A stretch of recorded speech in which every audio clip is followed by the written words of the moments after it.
we explore what are the business values of some of these human conversations that we have, but maybe historically we haven't allowed them to permeate the work environment. And for those of you who follow the show, will be as excited as me for us to have Kira Day back today talking about passion. Because still, sadly, there's just not a lot of passion that comes to play when we're talking about going to work, right? And we're living in this environment of quiet quitting and the great resignation, which isn't going anywhere, right? Those might sound like 2022 catchphrases, but those human experiences aren't going anywhere. And one of the really exciting things that we're going to be talking about today, and I especially wore my heart shirt for, because we're talking about passion, is how might talking about passion at work, having a conversation, getting curious about what we think passion is, how can some of those things help us to deal with these people challenges that are currently existing specifically in corporate work environments? So before we get too far into this, Kira, for those of you who don't know you, can you tell us a little bit more about you and why you're so passionate about bringing more passion back to work? Yay. Hey guys, my name is Kira. I am the founder of the Passion Center. And passion is my central mission. It truly is. And I think why it's meaningful to me is because I experienced the gaps of not having access to passion in my own corporate career. I had access to a lot of other drivers, things like ambition or high work ethics and all of that kind of stuff. And I think often people confuse the presentation of who you are and your dedication as passion, but it's not. And what ended up happening to me is that path led me straight into the arms of burnout, as it would, because there was a lot of activity that was depleting my energy, and I wasn't doing enough about it to support my energy. And by the way, these types of language that I have now, I didn't have access to back in the day. I was just funneling and functioning from a place of what you see others do or what your mentors help you to do or help you to see. But anything outside of that box of information, you lack awareness in. And so that was my journey, essentially. The long and short of it is that when I experienced that burnout, which actually caused a lot of physiological symptoms for me and got me sick, I decided that I was going to take this on in a really serious way and double down on what could it look like if I could access more of that love for what I do. And what was it that I even loved? There was a whole layered journey that needed to happen, that I needed to embark on for me to now be living fully in my passion. And I tell you, when you get to that experience and you understand what it feels like to thrive, you get very sensitive in environments that don't allow for that to happen. And I think that's what I'm really passionate about. So passion, yes, I'm passionate about passion, but I'm more passionate about why. Why am I passionate about passion? Because I fundamentally feel and think that we can have better, more optimized human experiences inside of our working environments. We don't have to experience the things that we are right now. And I just feel like that message needs to be shared so much more.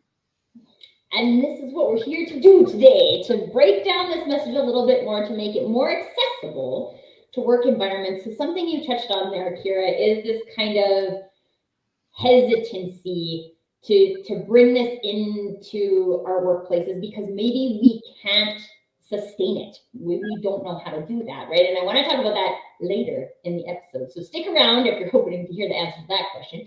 And before I ask my first question, as a reminder for everyone, this is a conversation for all of us today. So I really want, if you're here listening live, pop into the chat, say hello, let us know what your experience with passion at work has been to date. If you have any questions about passion at work or how to look for that or what to look for or any of the things that you experience as part of this conversation, add them to the conversation because this is how we get the most robust awesomeness to send out to you folks. So make sure that your voice is in the conversation as well.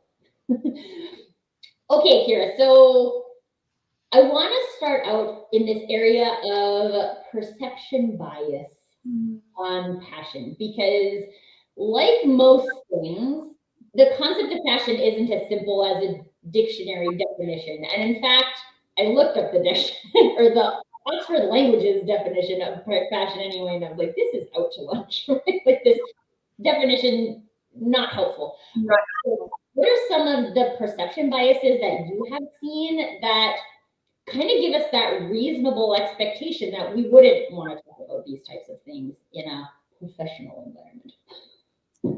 It's a pretty loaded question because there's so many layers to this. Everyone has a different relationship with the word passion. Some people can't live without it. And if they can't live without it, then work is just a natural byproduct of their personal state.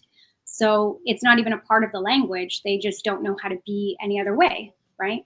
But for those of us that are not experiencing passion, we got to look at the root of that, which is why? Is there another value that you're valuing more than passion? And look at understanding the nuances of why that is. I think inside of culturally how we have been exposed to passion, it traditionally has been a very fluffy kind of concept. I mean, actually, there's a range of this, right? So on one end, there's a fluffiness about it, an intangibility about it. People don't really understand the nuances of it. Just like we don't really understand the layers and the complexities of emotions or mental states and things of that nature either. We're getting more open to exploring those conversations, but historically that hasn't been a part of the corporate conversation. It also hasn't been a part of the educational conversation. I think a lot of platitudes are thrown around, like, universities that want to attract students will say catchphrases and deliver platitudes like, oh, follow your passion, take a course. And so, right? Or businesses will utilize passion from a place of, can this person become more passionate about their work so that we can produce more? But again, it's taken at a very high level and a transactional, useful kind of way that fuzzies the waters a little bit in terms of what is the actual value.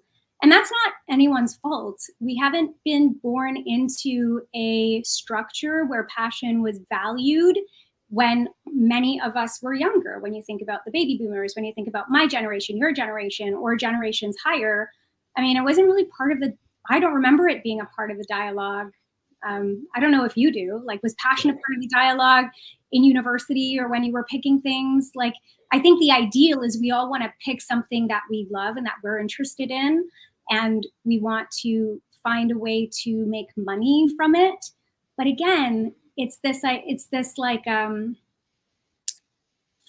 almost like a flavorless platitude that we've just put out into the public's eye, but we haven't explained the journey on what it actually means for you, how to move through this process, what is useful about it, why it's important. We haven't had that conversation. So I think you hit on something really interesting there for me, which is the difference between something that drives passion for you and something you're interested in. Because I think there's been a muddying of the waters between those two. And when I think about like the way we talked about things when I was in business school, those two things were the same thing, right? So now you're interested in marketing, so you must be passionate about marketing. But the fact of the matter is that we don't want to spend all of this, but there's a reason why I'm interested in marketing, and it's related to my passion drivers, but my passion drivers actually don't have anything to do with marketing. No. So there's one of the things that we've talked about often here is this concept of like the oversimplification, right? And we're like, well, let's just make passion equal to what we're interested in, because it's a lot easier for us to quantify what we're interested in, right? Yeah. Like, yeah, it is easier to quantify that than the like deep drivers that drive your passion. But how does that benefit us, right? Like, it doesn't actually benefit us in that simplification. And actually, the simplification in itself over complexifies. I like to make up words. Complexifies is these things, right? Like it makes it more complex. And so in our activity to make it more simple, we actually make it more complex instead of just saying these are actually two different things and they are interrelated, but they are not the same thing. So how can we talk about passion and how can we talk about what we're interested in and like find the root and then talk about that? Well, you've hit the nail on the head. But that goes back to the fact that we haven't been interested enough in the conversation of passion to have that deeper understanding of it. Because if we were, we would have done it already. And the fact of the matter is, when I first started studying passion, the literature was all there. There was hundreds of papers that came from likes of Dr. Robert Bellarmine, Angela Duckworth, another Harvard person as well, that his name's escaping me right now. But there's a ton of people that have literature on it, from the social psychology model, and also the usefulness of passion in trying to create some language around it. However, after reading, I would say 300 papers on this stuff, as well as hundreds of other books, what I've learned is that many people are still guessing.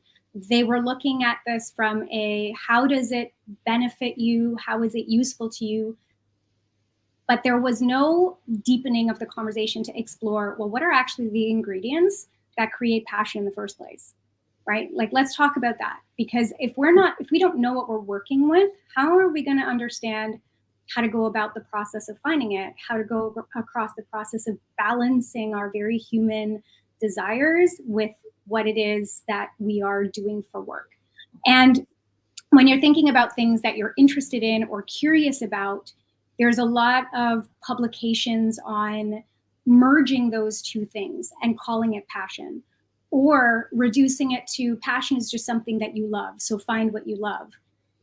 Well, yeah, but like, how do you actually create the nuance of that? So you brought up a very good point. Like, a lot of the work that we do is about going deeper.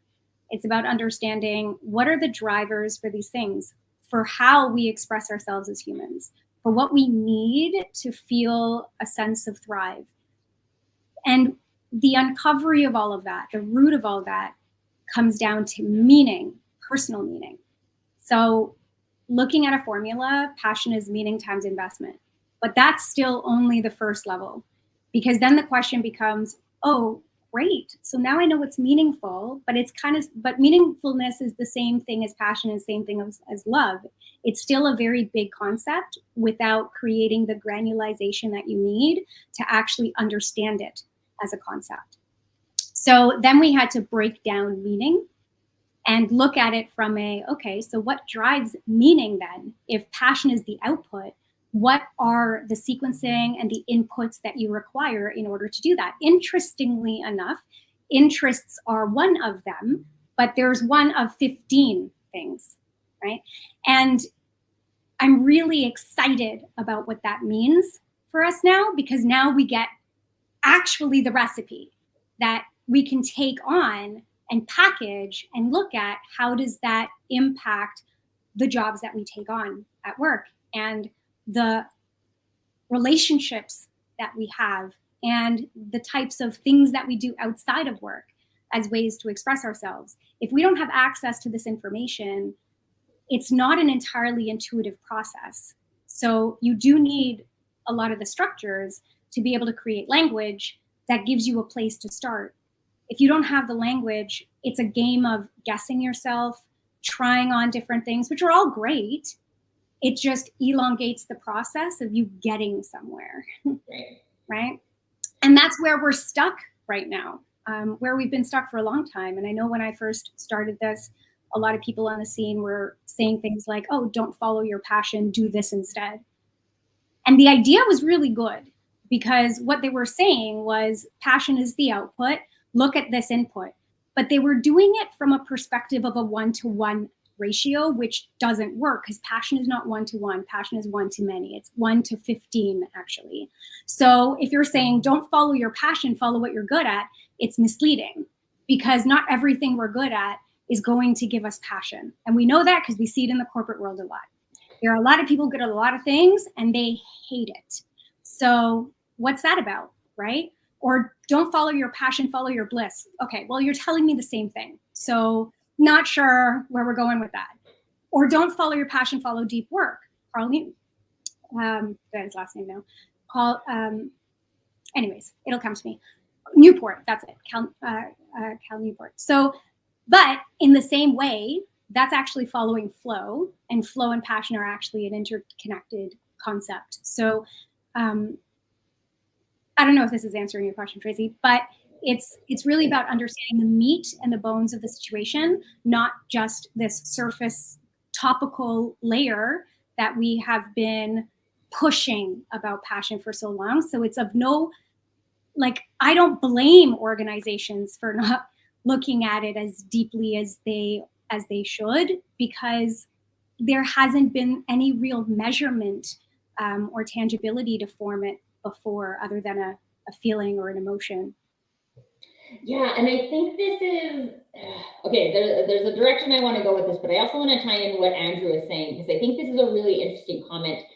Passion about our job is different to passion for community in my mind, and I think this comment is interesting to me because I think this is part of the misperception of passion, right? Because I think what we actually have is a definition of what it looks like to be passionate about our job versus what it is to be passionate about something like community, which is likely, well, more likely tied into something that's actually meaningful to you, right? So like, yeah, go for it. So there are different types of passion, and we need to break this down, because if we don't break it down, then we're not any more aware of what the nuances of passion is. We use passion as one word, and it's an umbrella word, meaning we use it for a whole bunch of different things. So of course it's going to be confusing. There is a professional passion, or I call it like activity passion. So the things that you do that generate the feeling. Then there is something known as social passion, which is like really getting the feels from a team environment. When you think of sports teams that you're really, connected to, it's meaningful to you because there's something there that's important, then yeah, you're going to get passionate about that. Or activity would also fall into like passion for sports. So again, environmental passion would be like passion for traveling or places or spaces. So yeah, like there are different ways that we feel and we experience passion. Then there's, of course, romantic passion, which is a whole other thing that we don't get into, but still it's available, right? So there are these different flavors of passion and how they're expressed in our life. The common denominator between all of them is that you have the same driver. There is a driver underneath you that creates that attractive quality that drives you to want to experience more of it. That's the layer that we need to understand a lot more. And then you can actually see how having a passion for certain communities, or having a passion for certain environments, or having a passion for certain activities all start to make sense. And again, there's like this method. It's math. Like that's why I love this conversation, because anything that has to do with the body is math. It's sophisticated. It's about patterns, and it's about understanding what your body and what your patterns are producing. And that's what I think we're missing out when we're talking about passion and we're attaching it to things, because it's never about the thing. It's never about the group. It's never about the conversation. It's about what those things are inspiring within you and are activating within you to turn on your passion. And when we switch the conversation, we can get so much more intelligent with the conversation. Well, and this is the fun part for me of where this can come to play in a work environment, right? Because this is not, for those of you who watch the show, I talk about being a basketball player quite often. And one of the things I always thought, I'm passionate about basketball, right? I'm passionate about basketball. And even when I pressure test that, I know it's not true because there's teams that I played on that made me feel passionate about basketball. And there's like, I went to a summer camp once with a coach that was just a nightmare. And I was like, this is terrible. And I'm learning lots of good skills, but I'm like, this doesn't feel good. I wouldn't say I was passionate about basketball in that scenario, right? And one of the things that I found really interesting exploring since I met Kira was like, what are some of the things that I got in that basketball team that made me feel passionate about it? And I've since done a lot of work in discovering my core four passion drivers, one of which is collective contribution, another which is empowerment, another which is journeys, right? And all of these things were happening in this basketball team. We ended up being city champions. We went from like a totally unknown team to city champions, right? All of this is just like completely aligned with who Tracy is as a person. And there are people on that team to which that team was like totally a blip in their life, right? Like just a thing, right? Just another thing that you did. But it wasn't just a thing for me because of what my passion drivers are. And it was actually really hard for me to retire from basketball because I thought I was passionate about basketball. But it was so much more empowering to see, like, no, I'm passionate about these things, and there's other places I can get these things. And one of them is at work. Yes, but that's the thing, right? Like, this is about understanding the building blocks of your personal passion. When you understand the building blocks, that's where innovation happens, because those building blocks can be formulated and constructed in so many different unique ways so that the experience stays. And this is the problem that we've had for a really long time. This also solves the argument that a lot of people have when they're like, oh, well, what if I'm passionate about singing and I'm not a good singer? Well, then I'm screwed, you know? Or people would be like, you know, I was so passionate about, veterans face this too, right? After coming back from service and they can no longer do the thing, or football players, or different types of work where your entire life is dedicated on this one thing, and you attach so much of your identity to that thing that when it's removed, you no longer know who you are. And so you need to figure out your pieces again. Well, isn't it so much better to understand that it was never about the thing? It's what that thing gave you and what was so important to you. And if you can strip down to those building blocks, then you can cultivate new experiences on a whim. Now, going back to the conversation about this being in a workplace and how this applies, you know, I think that there's a lot of misconceptions about passion at work. And one of them, and I know this because I've had so many conversations over the years with CEOs and different executives, and I've been at the table where there is this real fear that leadership has that says, well, what if the person finds out that their passion isn't about this job? Then, you know, we'll lose them or they'll go somewhere else. And my argument to that, my defense to that was always, I don't know if you know this, but chances are they already know. And so they're going to leave eventually. They're going to find out, you know, like withholding this information for them and from yourself is like putting the problem under a rug and saying, I don't have to look at it, so it doesn't exist. But the truth is, it's better always to look at it. Always it's better to look at it, because when you look at it, you can plan for it.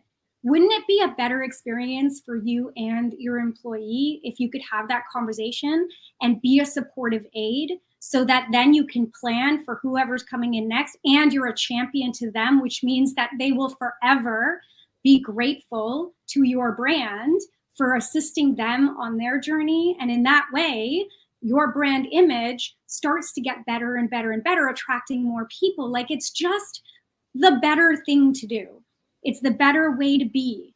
And until we can get over this idea of fearing, you know, losses, then we're not going any better, or we're not getting any better. So, yeah. I think that's interesting because when Andrew's sharing that you can only control what's in your control, I'm like, this is the thing that's always was interesting to me on a leadership in the leadership arena was that like you can tell, right? Like if you're paying attention, and like to be fair, a lot of just managers, not who count themselves as leaders, don't pay attention, right? They do their work and they do the things. If you're paying attention, you know, right? Like you know people are disconnected, and you can either be that person that helps them get connected, Yes. or you can be the person who lets that happen to them, right? And from my perspective, I like most of my team left the organization on good terms because they found something that was more aligned with who they were as a person. And every time they would come and tell me this, they would be like so sad, right?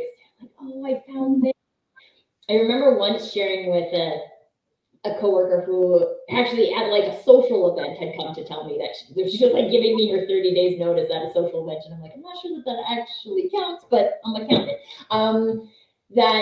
And she was talking about this new job that she had got, and she just like lit up when she was talking about it.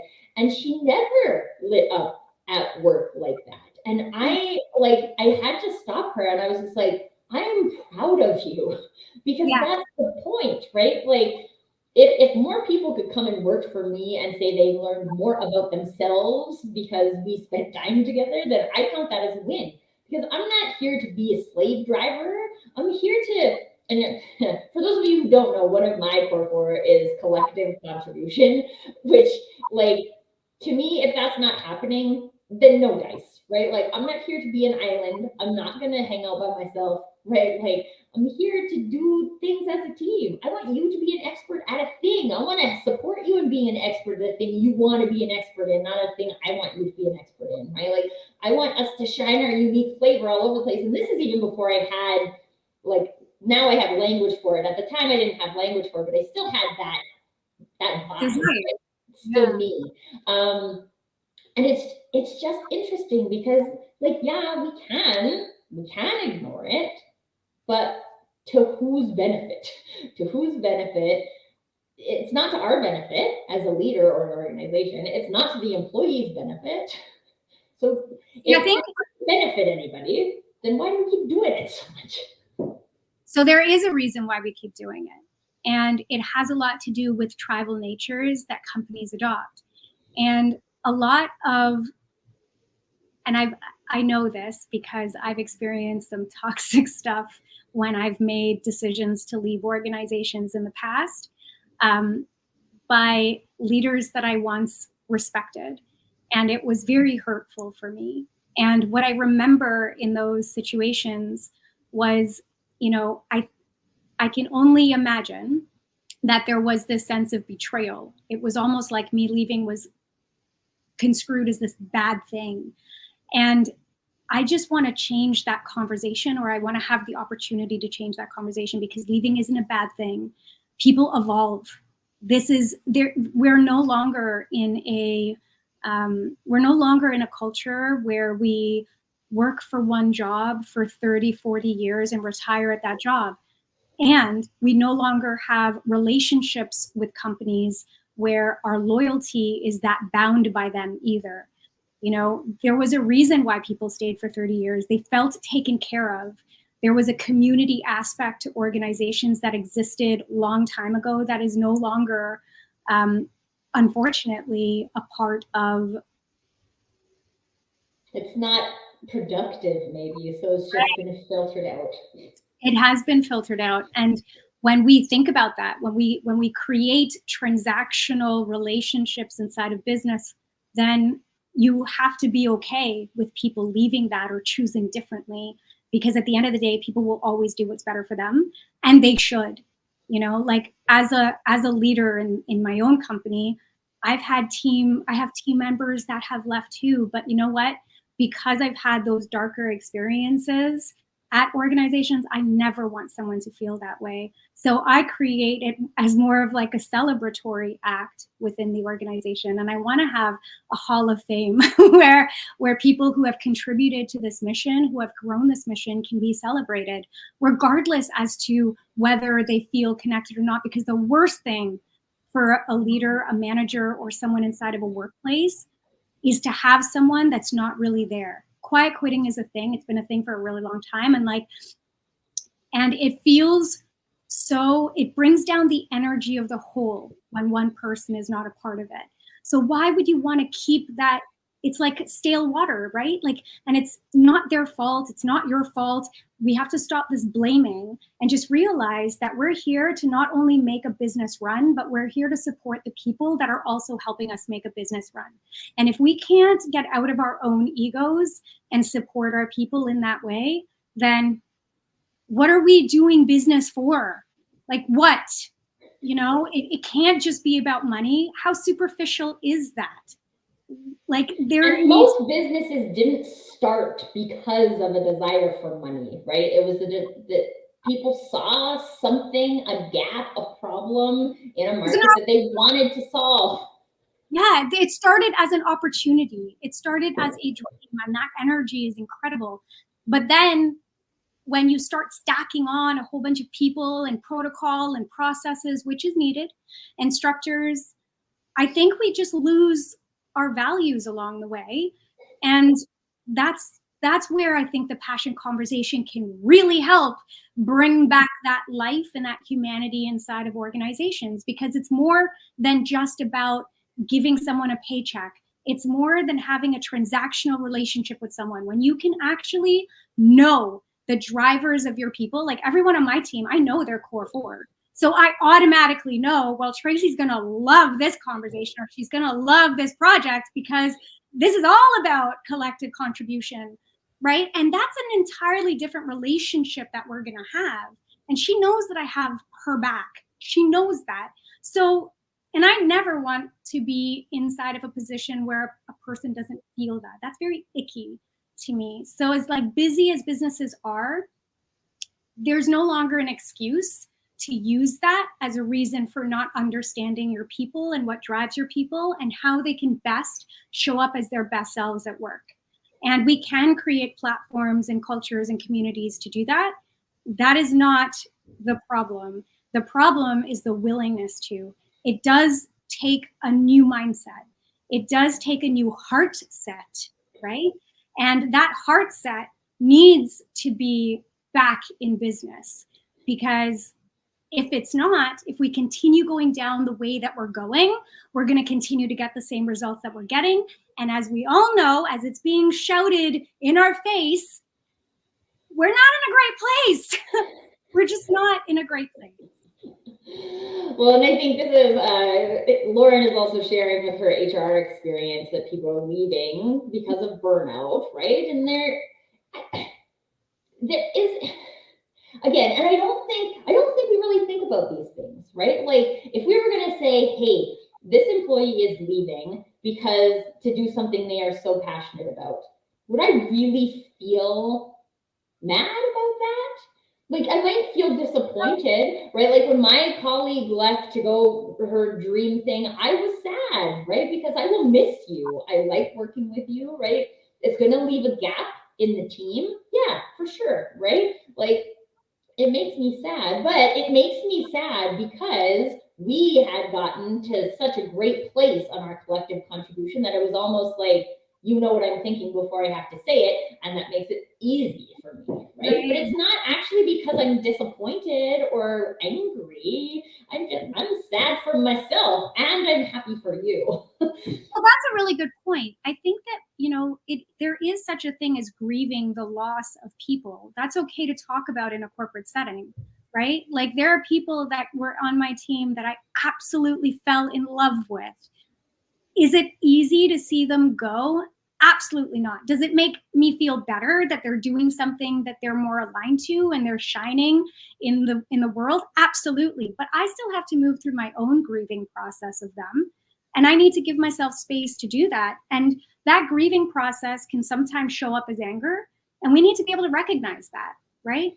We're not angry at the person, we're grieving. And having that distinction helps you to put yourself in the right mindset and heart set for that, I like to call it evolving away, because breakups, it's not actually a breakup. You're not breaking anything. You are evolving in different directions, and that is actually very normal. And we need to normalize the idea of leaving. Lauren, you mentioned a really good point that I want to go back to, and it was the fact that you saw people leaving because of burnout and going to a job they weren't any more excited about. Girl, let me tell you something about when you leave in crisis. And this is the problem of not having the passion conversation sooner. It is a responsibility on two sides. But when you leave in crisis, you are emotionally maxed out. And so the decisions that you make at that point are going to probably be decisions that are based out of safety and security, because you're feeling so overwhelmed with everything. And that is an emotional clash to passion. So if that's what you're going to do, then all of your decisions are going to be made out of that place of needing better security, not from a place of understanding or deepening your ideas of what passion can be like, or what experience of passion is. Actually, passion can be a pipe dream. It can be seen as a pipe dream when you're in burnout. And it's a journey. It's not something that you just, can decide on. So it is of no wonder that people find themselves back in places. I remember when I first started, there was an entrepreneur that came to me, and at first I wasn't really targeting entrepreneurs, and I didn't actually even think about this as being a problem until this was approached. And then after that, there's been a lot more. But he approached me and he said, Kira, like, I did the thing. I left my job. I thought it was entrepreneurship that I wanted. This was supposed to be my exit strategy where I got to live happy and in my glory and all the things. And what ended up really happening was I found myself in a position where I went after an opportunity that was exactly like my last job, but now I own the opportunity, which means that I have to spend more time, more efforts, more work, time away from my family. Like, this was not what I expected. And he's like, what? Like, so that's obviously why he hired me. And when we worked together, what we uncovered was that, and he was just doing what I think all of us do, right? Go to a new opportunity, do the thing that you're good at and that you're talented in, use a formula that's worked for others. And he was very successful, by the way, in what he was doing, but he wasn't happy because none of what he was doing was hitting his passion drivers. He didn't even know or had the awareness that that was even a thing. And then once he saw what that thing was, what he decided to do, because again, this is a balancing act. It's about safety and ensuring that your needs are being met. He had a family, a mortgage, all the things we all have that needed to be there. So on the side, we developed just another way for him to express it, doing a side hustle.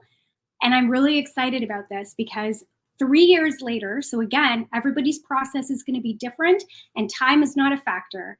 So he invested that, and then he gave me a call and said, I just want you to know that I'm closing down and selling my previous business to take on this side project full time because it is blowing up. And the amount of energy and excitement that he had, it was just like, damn, this stuff works. And I don't know, it's really validating. But then on the other end, it just shows us that, we are not aware of what we're not aware of. And if we keep following the same model, we're selling ourselves short from the experiences that are possible and available to us. You can make money and have passion too. Those two things can coexist. It may not be in the same form as everybody, but in your unique situation, you can have both. And I think that that's important too, because like this is an entrepreneurship example, but this isn't about like everybody in the world going to be an entrepreneur tomorrow, right? This is about us knowing. So this is what I always imagine, right? Let's imagine that I had a manager like me who cared about my people being productive, which I have had before. And they knew that collective contribution was something that was key for me. you probably wouldn't take me and put me in a room by myself to write RFPs, right? Can I write RFPs? Yeah, I can. This was like in my career, the number one thing I remember I hated, because I sat in an office by myself for 3 days, and it was like the most miserable thing ever. And I think we ended up getting the RFP, so that's great from a business perspective, but it is not great for me, right? So if you can pay attention to those types of things and create opportunities for people that are in alignment with their drivers, there's like a whole new world of things that can happen. Now, I do want to interject there in one way, because I know that a lot of people listening to this might have the argument that, well, it's not realistic or reasonable to only do the things that you love. There are things in business and there's things in entrepreneurship that I certainly don't love, right? But it's about factoring in the net total. If you can work with your person whereby they're in their zone of what drives their passion, 60 to even 70, it doesn't have to be a full 100. But if they've got a large chunk where they get to express themselves in that way that gives them life and energy, you will probably find, I know I do, I find that I'm a lot more productive in the areas that I don't like, because I don't have to avoid it. I just see how the whole comes together and how I'm netting out in a better position than if that was removed from me and I was only functioning from a place of things I hate or don't like. And it doesn't allow me to be in my fullest, do my fullest work. It doesn't make me feel valuable to myself or to team. There's just a lot of leaks that happen personally and emotionally when we're in environments that don't support what we're able to see. And also, it is a mindset, heart set shift as well. And there is a conversation that is required to get to a sweet spot with someone's ability to find themselves in their work. That's another thing I want to say.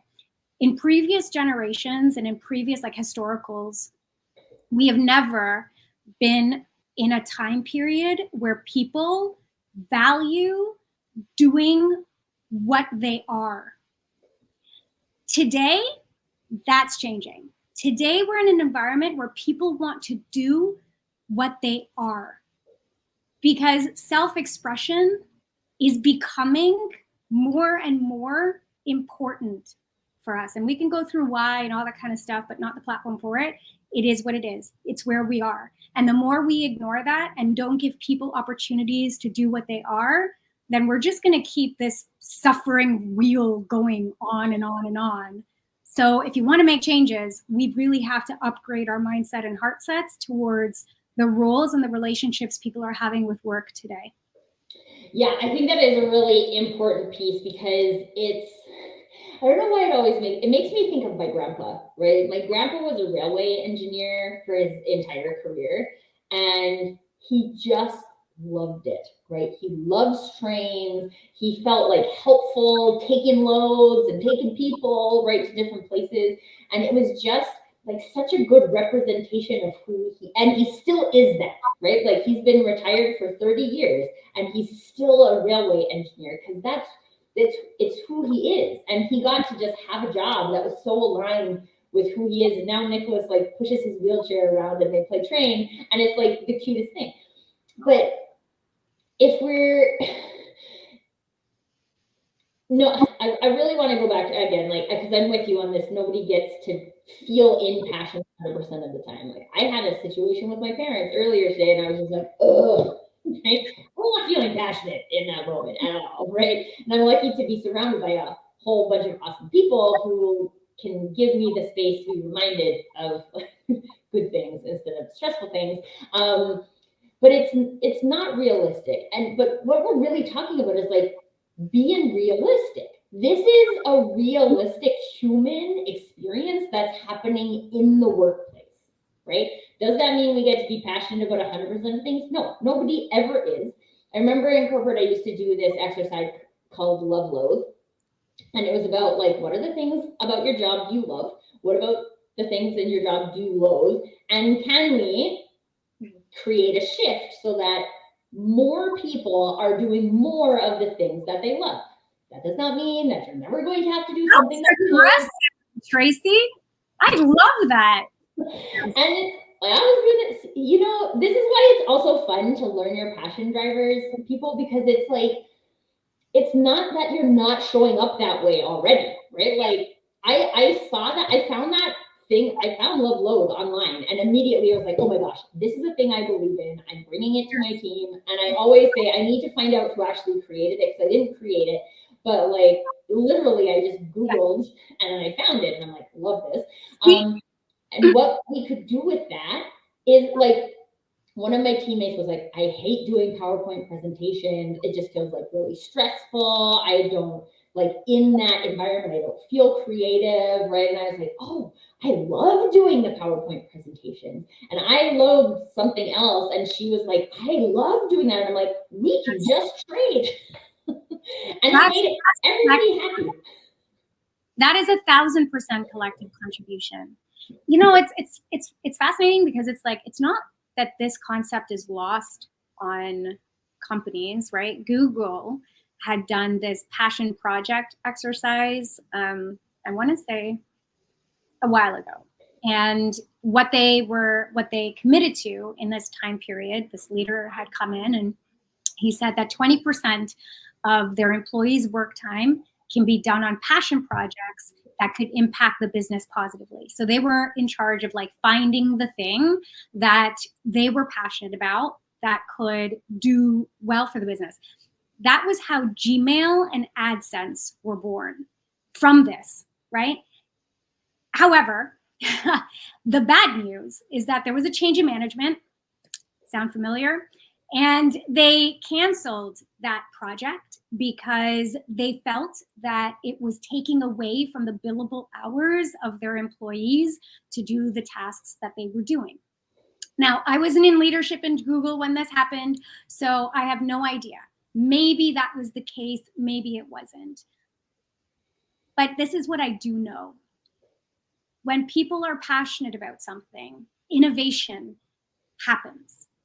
And so if we can have or take on a more innovative culture and be okay with what that looks like and what that means, then we can actually assist with growing our business in ways that you can't even think of right now.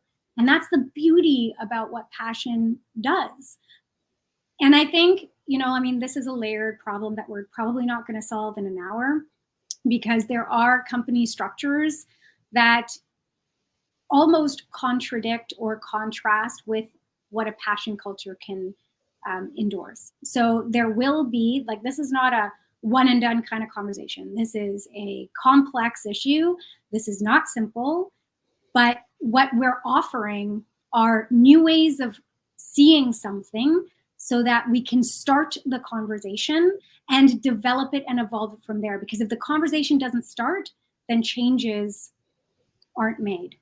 Yeah, absolutely. And I really like your point about innovation, right? Because I know personally for me, that has been the case. Like, if there's not that, like, that feeling, that energy that you're in, that is the passion output, right? Like, you're just doing things, right? Like, you're just doing things. And for me, historically, I like feeling productive, but I hate doing things just to say I did a thing, right? Like, I'm just gonna fill my day with doing things. And the number one thing, and Kira knows this story, but I had that experience on my son's 4th birthday, and I filled my day with like all of the things. And then I got to the end of the day and realized I didn't have a single meaningful moment with my son on his birthday because I filled my day full of doing things.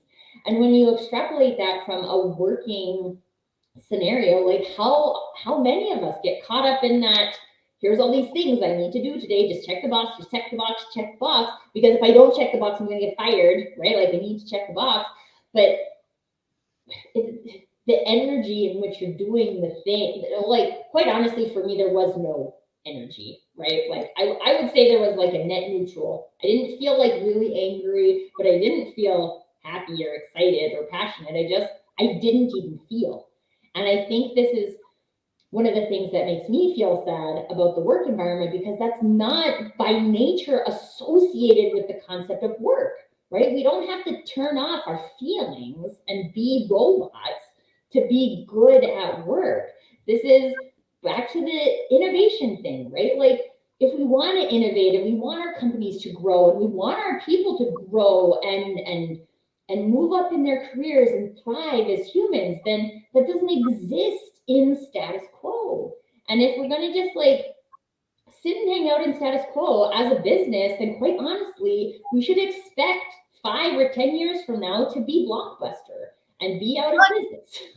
I think the thing is status quo will always be safe. And and we know this, right? Safety does not equal passion. Passion is disruptive. Passion changes things. Passion makes things better. Passion innovates. And if a culture doesn't want to take on the risk, then they will never be on team passion. Right? And so I think where we need to start is really understanding, why do we feel so threatened by change and growth, when change and growth is the only way to keep you and your competitive advantage there. But if you just want things to be safe, then safety is always settling, always. I actually don't even think I can argue that or want to argue that with anybody because safety is settling, because you're always risking in safety, you're risking yourself, you're robbing yourself of life experience, you're robbing yourself of growth, you're robbing yourself of all the juicy things that you're actually here on this planet to do. And so if you're going to create a culture around that and just stack in people who want safety, I mean, listen, maybe there's a place for that, but that's not where I want to exist or coexist with anyone, right? And we vote with where we stay. That's how we place our votes. So if you're staying in a culture that's okay with settling or okay with safety, and you know that that's eroding your soul, that's on you. It is really up to all of us to vote with where we go. That's our responsibility, because anything less, we're robbing ourselves, right? No one else gets to be impacted with that but us. And we might be robbing our families too, right? Well, yeah, energy doesn't just end at the workday, right? This is why I say this quite often, is that we go to work, we get like sucked dry all day, and then we wonder why we come home and yell at our kids. Well, because you have nothing. You have nothing to give anymore. And then you're mad at yourself because you yelled at your kids, and then you dealing with kids going to therapy. Well, though I feel like all of us are putting our kids in therapy one way or another, but like, this is just something that doesn't have to happen, right? It's just something that doesn't have to happen. And well, so I also think like companies lose good people, like Janet, right? Mm-hmm. I see you, Janet. Like, when you're really passionate about what you do, you care more. So you want to do things that are better. And when that's trumped by management that prefers safety, it is the most ugly feeling that you could possibly have, to know that you want to make things better and no one around you is on that team. And it can be very lonely and very isolating. And furthermore, you know, I remember being in a place that got really toxic for me. It just wasn't my place. They weren't my people. This wasn't my place. But the problem was, I loved the job. Like, I really, really was passionate, and I cared, and I wanted to do so much. And when that fell on deaf ears, eventually one day I lost it. I lost my passion for it. I lost my fight. I lost my drive. And that's when leadership started to be proud of me and was like celebrating me. And I was just like, how disconnected are you? This is not a good thing, by the by. And I'm out. And I just like, it's funny. So Janet has experience, Kira has an experience. I have this experience. I think I shared on this show before. I had a manager who, like, my first job, my first corporate job, I was so bored, right? Like, I was just like looking for stuff to do. And I was like, I want to help. I want to collectively contribute, which I had no idea about myself at that time. But like, I was always looking for, like, can I help you? Can I do something? And one day he like came to me and he was like, hey, one of your coworkers is like coming in on Saturdays. And I was like, oh, okay, he's gonna help. He's gonna say like, hey, I noticed you're looking for this, and like, here's how you can help him. What he said was, it's really making a good impression on the leadership team, and you might want to think about doing that as well. And I was like, that happened.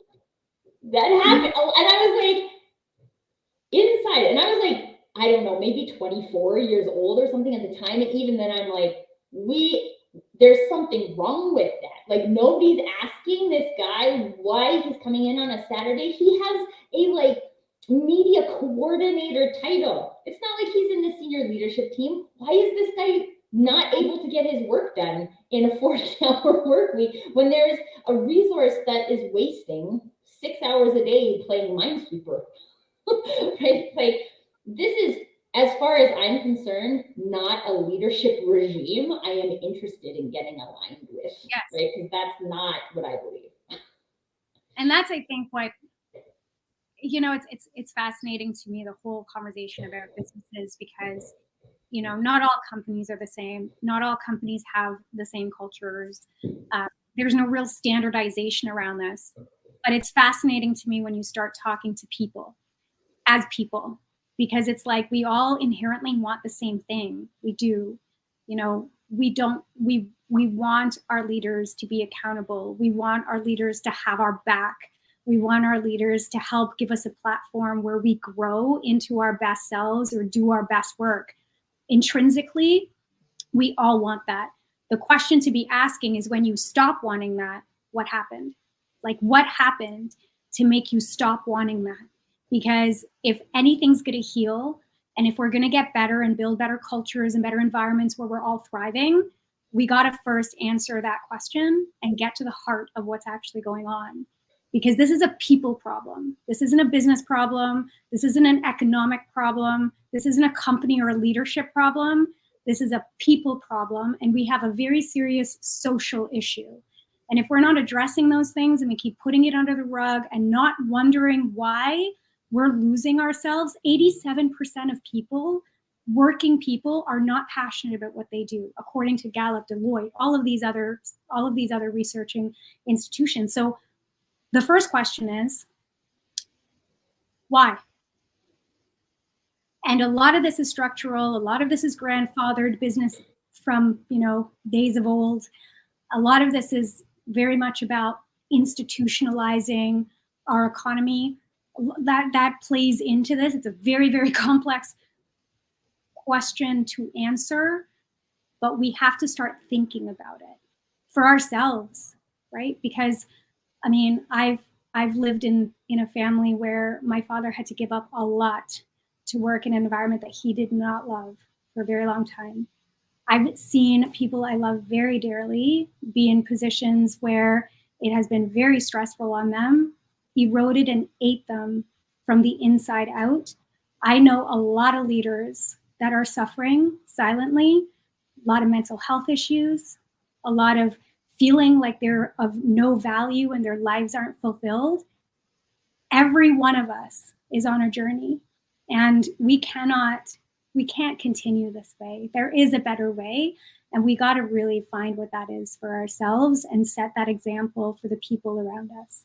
Because life isn't meant to feel this way. That's not what I believe. I will never buy into that. Yeah, I think this is so good. We could talk about this for forever, but we are at the 1 hour mark. So Kira, we've talked about a lot of complexities today in our understanding of passion, historic structures that might be keeping us stuck in the corporate work environment. what is something that we could all do today that would take us one step closer to a little bit more passion at work, specifically at work? I think, okay, so there's a lot of things that we can do. The first thing is bring passion into your paradigm. You know, you don't have to have all the answers. You don't have to know how, but just bring it into your awareness, bring it into your paradigm. Start by noticing and becoming aware of the things that you feel more connected to and the things that are making you feel disconnected, and quantifiably put language on that. You know, in that way you start, because again, this is a self-awareness journey, and it's deepening the understanding of the choices that we've made to get us to where we are. And we won't know what to do until we first confront those. And sometimes it can feel like it's an unsolvable problem, but I promise you, you can solve it, but you have to look at it. We have to stop pushing our feelings and ourselves under a rug. That's the first thing. The second thing is to find a community of people that are doing things to show you that there's a new way, because they're doing things successfully that is radically different from the way that you're doing things. Oftentimes when we're in cultures, we normalize to the culture and it becomes an echo chamber because you see everyone doing the same thing. Even if you feel disconnected, you could feel like the oddball out. It makes you lose confidence in yourself, and it can also make you feel a lot of self-doubt. You got to break that for yourself. And the only way to do that is to bring up your leadership and do something different. So communities like the Passion Lab, where other people are going after their passions and we're doing it together, can be a very good vehicle for you to tiptoe into and see what this could be about and how that could be applied to your life. Start thinking about things that you used to once love and just start doing it on the side, right? Like get some of that energy back. That's how you can build a relationship with yourself again. Because remember, if you've been in a situation for a long time where you've been in a place that you feel disconnected to, you've lost trust with yourself. That is how it works. So you got to have your own back in these things, and doing these micro stuff can help you do that. And lastly, find out what your passion drivers are, right? Tracy's leading up the 7 days to Passion Clarity Bootcamp. It's literally 7 days. It's a little intense, but it will put you in the zone to really do the discovery that is required to get your answers and get language around your answers so that you can become more intentional with your career, with the work that you're doing. You can have a more intelligent conversation with your boss. Because what I found is a lot of leaders want to help, they just don't know how. And if you don't know how and they don't know how, well, you're both stuck. So learn your how and then ask for it, right?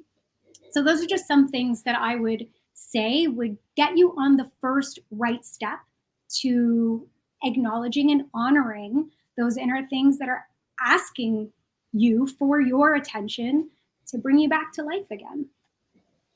Oh, and this, okay. One, I want to just, it's a little bit intense for the 7 days of Passion Clarity Bootcamp. Let's just be honest. It's a lot intense, but the point, the point of it is to go into it and be like, okay, I'm committing to this discovery of passion about myself for 7 days. This isn't about committing like that for 3 years, right? It's about committing like that for 7 days, and it is work, and it is time, and it is energy, a heck of a lot of energy, let's put it that way, that at the end of the day has an output that changes who you are, right? I've been through the program, and it might sound like I'm being overly passionate about the output, but it literally changes how you can show up in a day and say, these are the things that are meaningful to me. This is how I can have a conversation. I recently went through it with my business partner, and the types of conversations that we can have together now, it's on a different level, right? And it's going to take the business to a different level. And this is the point, when we can create that space and understand that it's not like, I'm going to take this 1 hour passion webinar and then know everything I need to know about passion to have a better career, right? Like, no, it's not a thing. It's about deciding for yourself, this is worth it to me. This is worth it to me because it empowers me at work. It empowers me at home. Like every time I feel disconnected from my husband now, I realize that it's related to our lack of collective contribution, and we can talk about it, right? Like it makes it easy to see what you need to do, what you're missing, if you're going to go and change jobs, what you're looking for, right? What type of managers do you want? How do you want to, in an interview process, interview companies that you might be going to see if you can get these types of things, right? Like this is how you get to decide what your life does. And it's not everybody's at the right place to be able to say like, yeah, I'm ready to do that now. I know what I need to know about myself and all of this pain that I felt in the past, that I want to have something different. And that there's different times for everybody. Jürgen actually recently went through the boot camp, and he is saying it's a fascinating journey, totally fascinating. And it just goes through like so many of those layers of the human experience to help you see what's the true me under all of these layers, and how can I bring more of the true me to life. And it's possible. I just want to go quickly about that. I know we're like way over on time, so thank you everybody for joining us and sticking around. But for me, something that was really interesting, and this was something that I did after I left the corporate work environment, but I remember having a moment in my corporate career, and I was senior vice president of sales and marketing. Quite honestly, most of my job was like reviewing content and reporting on KPIs, right? Like, meh. But I remember standing in the office with my boss and the HR manager just thinking like, all I want to do is coach people, right? Like, because what I love to see is people's transformations. I love for people to do it, right? Like, I like them to know that they did this, you did this. And maybe it's always facilitated by people, but like, you did that. And I remember just almost immediately being like, I have a whole team of people I could do that with. And I was like, I'm going to shift my perspective on what my job is so that I can focus on the activities I get to do that are meaningful to me. And at the end of the day, it wasn't enough to keep me in the corporate work or that corporate work environment anyway, but it made going to work feel completely different, right? Instead of the dread, there was something I was excited about doing. And when you know what you're looking for, like, it would be interesting to see now, like, knowing what I know about this and saying, like, could I have had a conversation about my boss saying, like, I'm working in a silo most of these times, or even like my experience on the management team was that I was this like defiant trying to change things, and everybody else was like, woo, let's stay safe. And I never felt like there was any collective contribution. What if I had been able to talk about that? What if I had been able to challenge it in that way with that kind of language? How could it have been different? And maybe it wouldn't have been different. And I believe I am where I am today because that's where I'm meant to be. But there's so many more possibilities when we can bring that level of self-awareness into the conversation. So if anybody is interested in checking out the boot camp, please connect with me. I would be super happy to chat with you about it. We start on Sunday.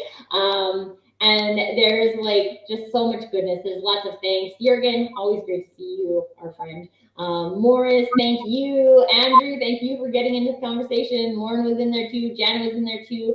This is the number one of the things Kira said, right? Like, make sure that passion is part of your paradigm. That includes getting into conversations about passion, right? So high five to everybody for coming today, because you did that.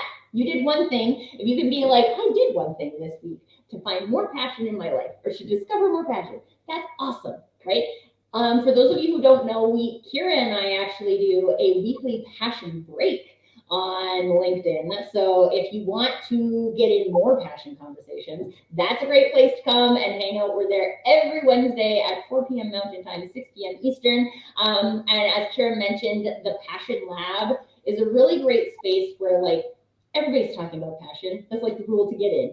You have to be here to talk about passion. Jurgen is a lovely member, so you can ask some of the members about what it's like to hang out in the conversation there.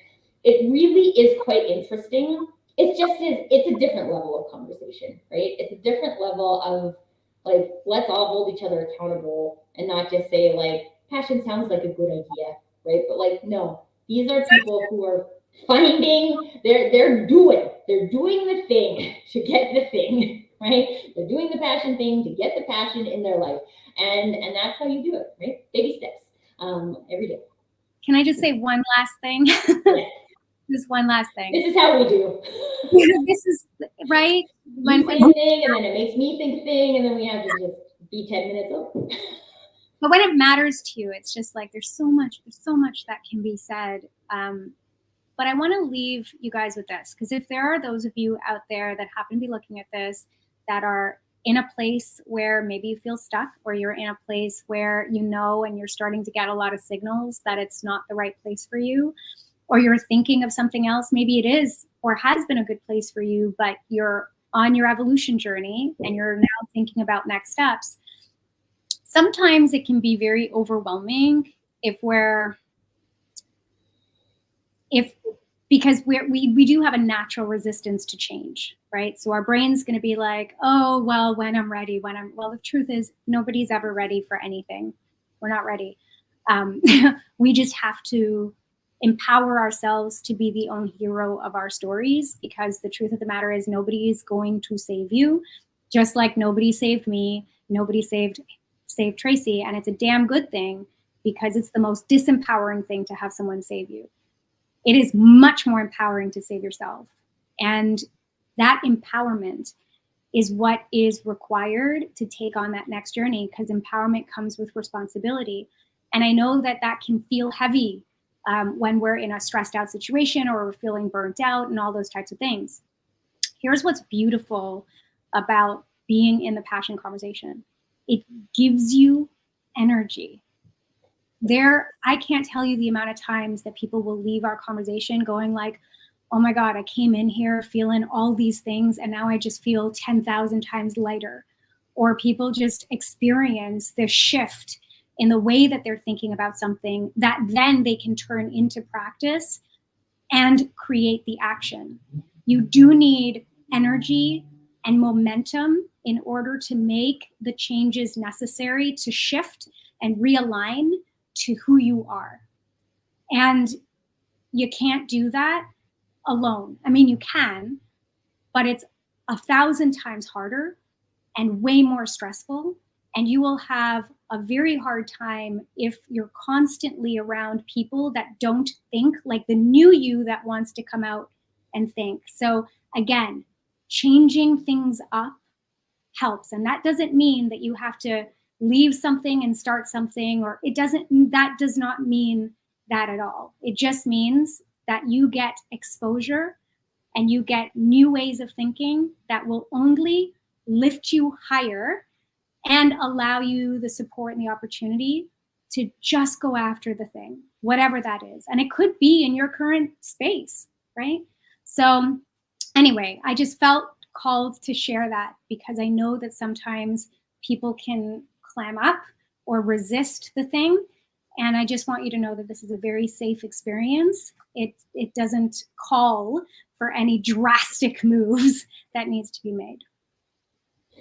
Yeah, and this is kind of life, right? This is us. I think it was Andrew had said something about we can only control what we control, right? And what we can control is deciding to do something different, right? That's what we can control. And there's I say this to my husband all the time, actually. We will never have more time than we do right now. Right? There's always going to be demands on our time. There's like, I have a 4-year-old son, and at some point he's going to start playing hockey or baseball or golf or something, and then I'm going to have more things to do, or he's going to want to take another dance class, or he's going to want to take swimming lessons. I'm not going to have more time later, right? I will never have more time than I have right now. And this is not even more, it's not about like waiting for time. It's about making the time. Is this something that's important enough to you? And I'm not just talking about passion, but anything that you want. Is this thing important enough for you to take the time and energy to do it? Because if it's not, that's not the wrong answer. It just means that you're not gonna make that commitment. And anything like that's why I wanted to say like the passion bootcamp is it's not a little intense, it's intense, right? It's everything you need to know about the core of passion in 7 days, right? Like that's no joke. But it's about saying like, I want to know what the core of passion is in the next not the next 7 days because we start on Sunday, but like pretty soon, within 7 days, so that I can make intelligent decisions about where I go with my business, so that I can make intelligent decisions about who to partner with or who to collaborate with. So I can make intelligent decisions about whether or not to take that opportunity to move into leadership that I'm not sure about. And for leaders out there that have teams or want to bring the conversation to your workplace, this helps you to have that language to support yourself to show up in a way that's inspiring so that you can inspire your teams to do their best work. Like this is an access point for that. So yeah, I don't think there's zero downfall to this, only upside. So much upside. Only upside. And this is one of the things, this is the last thing we're going to say. So sorry, Kira. I know you're going to think of something else, but I'm cutting us off. The point about hosting, from my perspective, hosting conversations like this is to give people that access point to get into the conversation. So what we learned today is that there are people who are talking about passion. And if that is something that you are curious about, that that's something that you want to learn more about, that there's something that you want more of in your life, there's a conversation for that. It's happening at the Passion Center. It's happening with Kira. It's happening with me. It's happening with Jurgen. We can't make him stop talking about passion now. and I love what Jurgen is saying about how the passion energy is contagious, right? This is I think this about any kind of energy, right? Down like yucky, gunky energy is also contagious, which is not really what we want to go for. But this is about having that positive energy and finding your you-ness in this world that has done such a good job of covering our you-ness up by other things. So my point is, stay in the conversation, whether that is in Passion Break on Wednesdays, whether that's connecting with me, connecting with Kira, checking out the boot camp, right? Stay in the conversation. Don't let that go, because your commitment, your first commitment, if passion is important to you, is to stay in the conversation. So we look forward to staying in that conversation with you, because both of us are huge believers that passion isn't just for outside of work, it is for within work, but there's complexities, and the first way for us to address that is through the conversation. Kira, always a pleasure, my friend, you on the show. Love talking about passion. Thank you so much for everybody in the chat. Wonderful contributions today. And until next time, everyone, permission to do you.